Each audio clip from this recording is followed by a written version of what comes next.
And here he is, our prince, and Val is a prince. He's a very fine gentleman.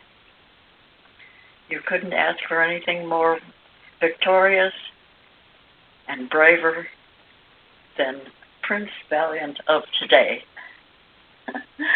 This is Prince Valiant. Thank you, Lila.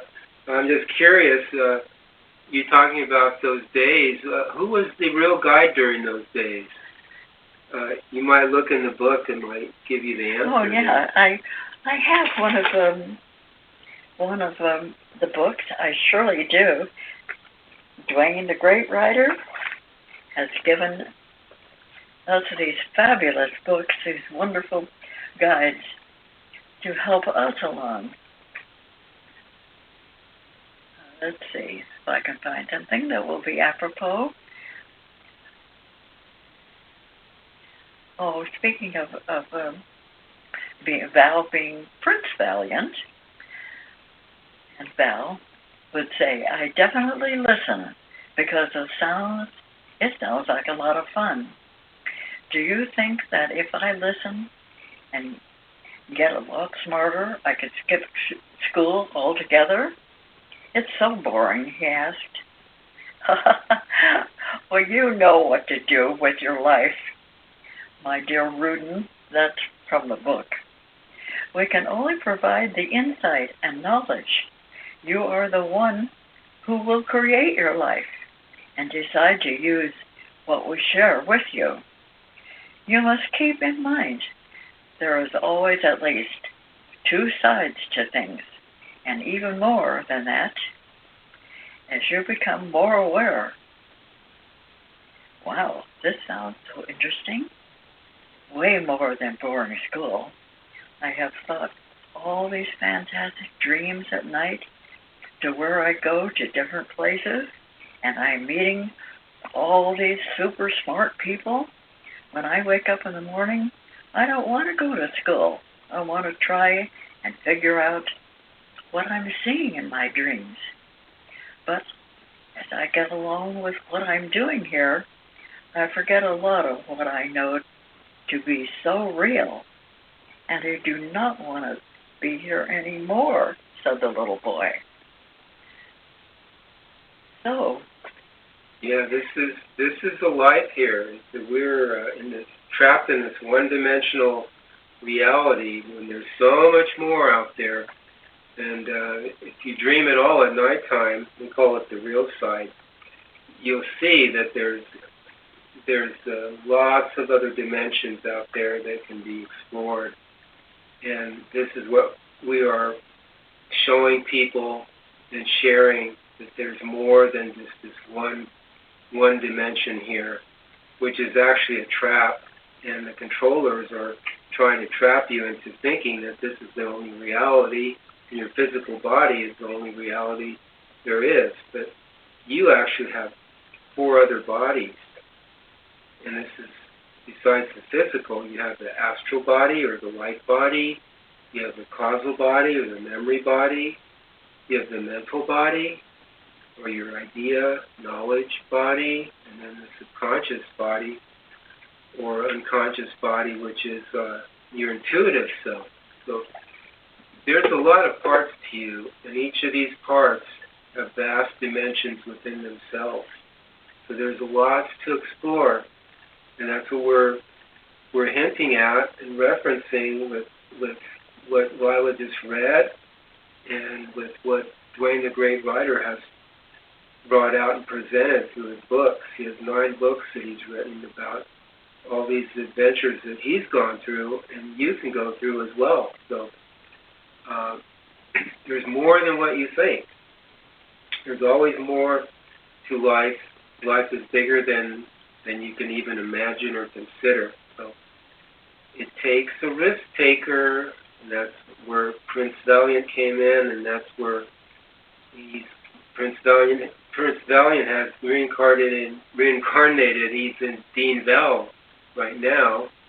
His name is Dean Val, and he's also called the High Plains Drifter because he likes to float around and explore different different dimensions and all that.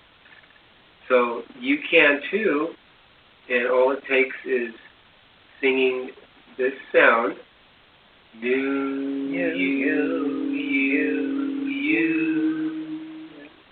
And you sing that for 10 minutes or so before bed, and watch your dreams, and then in the morning you'll probably remember some of your adventures.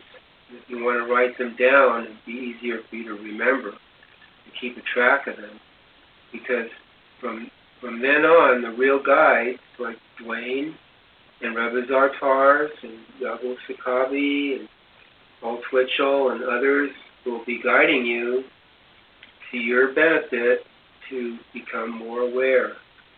And this is all very fun, and it's something that it's in this day and age right now, it's very important for people to step up and do something and really become more aware, because the demise of the planet is in hand, and who knows how long it would last. They could fire lasers down like they did in Paradise, California, and wipe out whole cities. They could turn up the Wi-Fi, the 5G right now, fifth generation of EMFs. Could fry people's brains.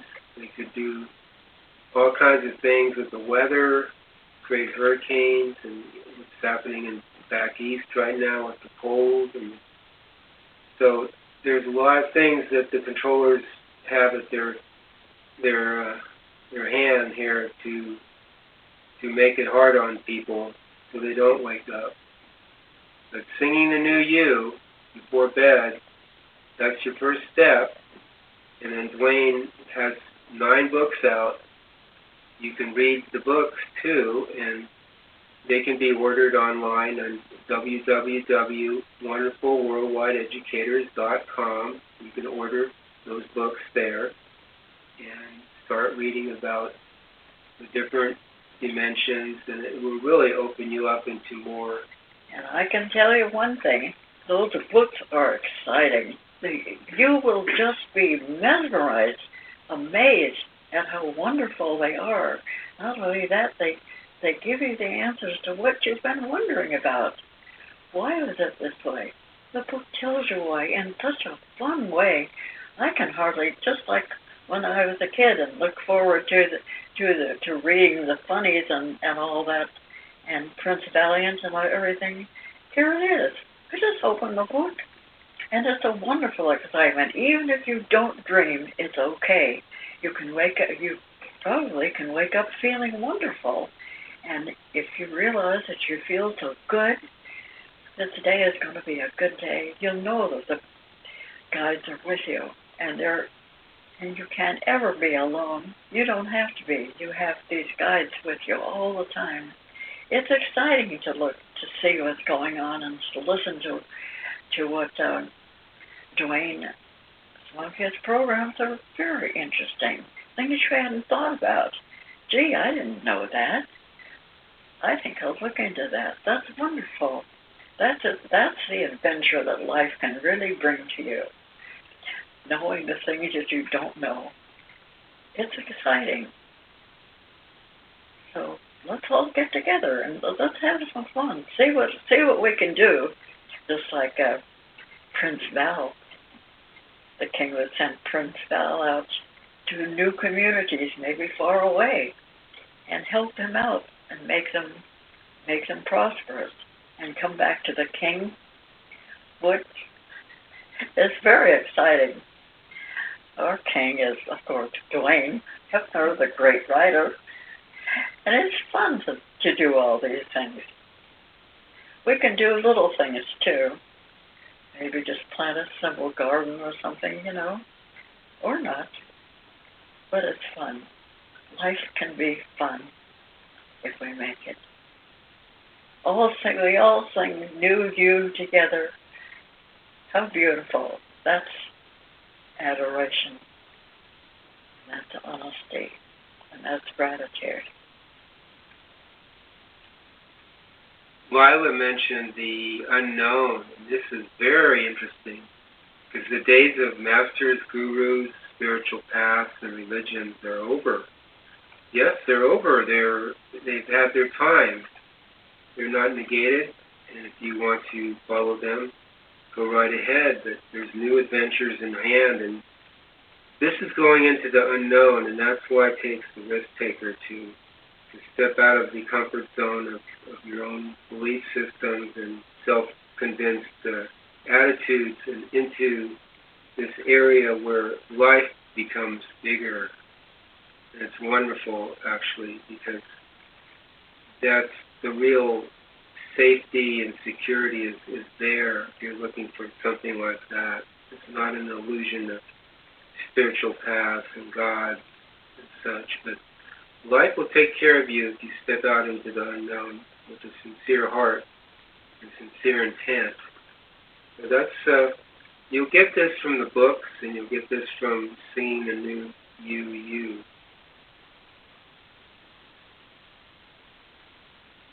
I have another question, Lila.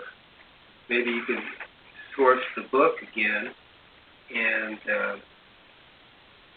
how did you find the new you? How did you first find the new you?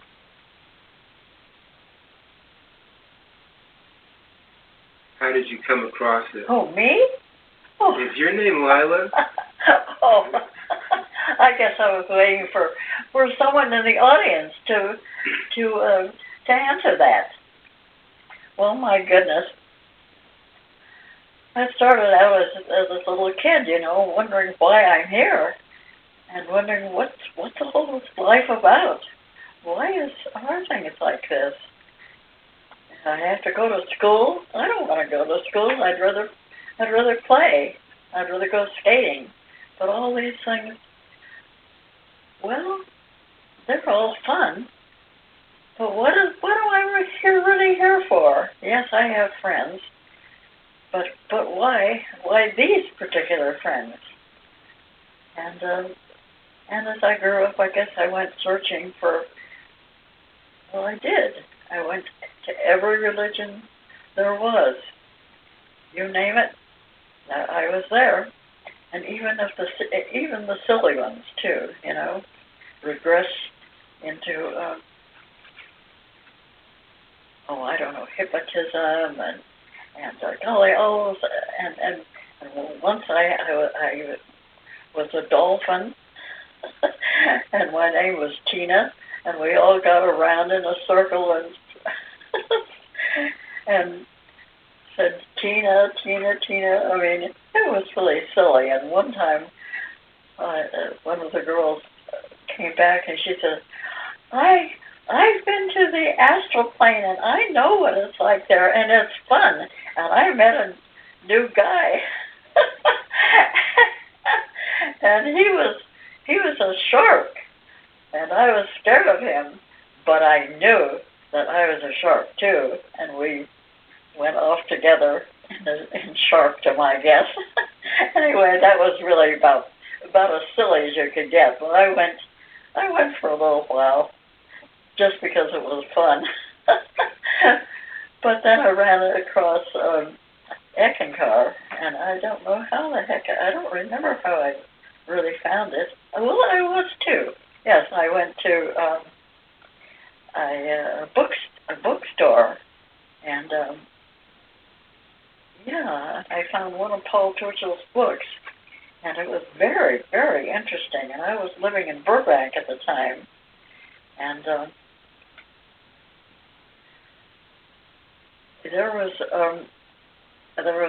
I had a trailer, and it was a small trailer park, and my plumbing kept breaking down all the time.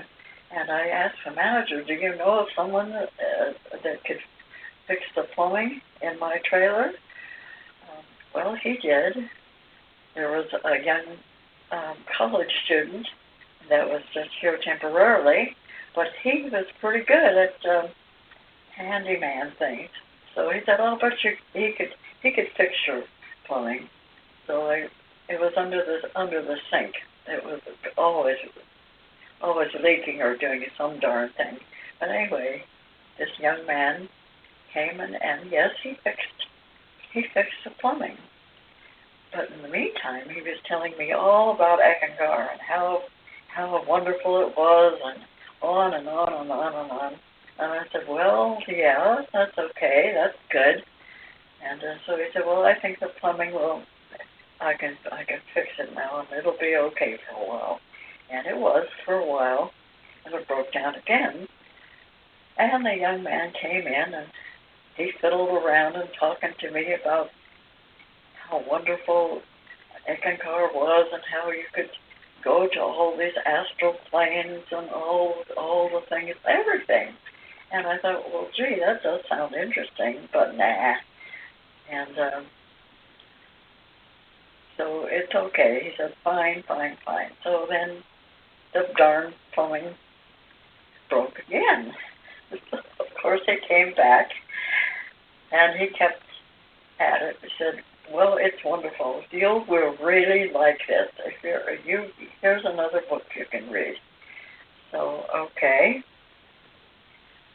I read it, and it was, I forget what it was even. But I stayed up all night long. Well, I mean, I literally could not put that book down. I think it was a tiger's fang. Yes, that's what it was.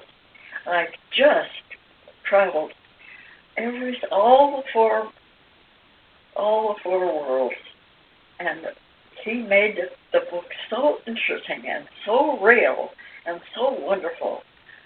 It was 3 o'clock, 4 o'clock, 5 o'clock, and I had to go to work that day. Well, I did manage to go to work, but I'll tell you, I was more asleep than awake. And he said that at that time, down in Burbank, that's where I lived, he said that you go down to, I think it was, I forgot, I think it was Los Angeles or somewhere. At any rate, so I thought, well, okay, I'll look into this. And so we went down there, and it was a small place, an office, I think, and it was filled with very smiling, happy people, and they all greeted me very nicely and very warmly, and I thought the people were great, and that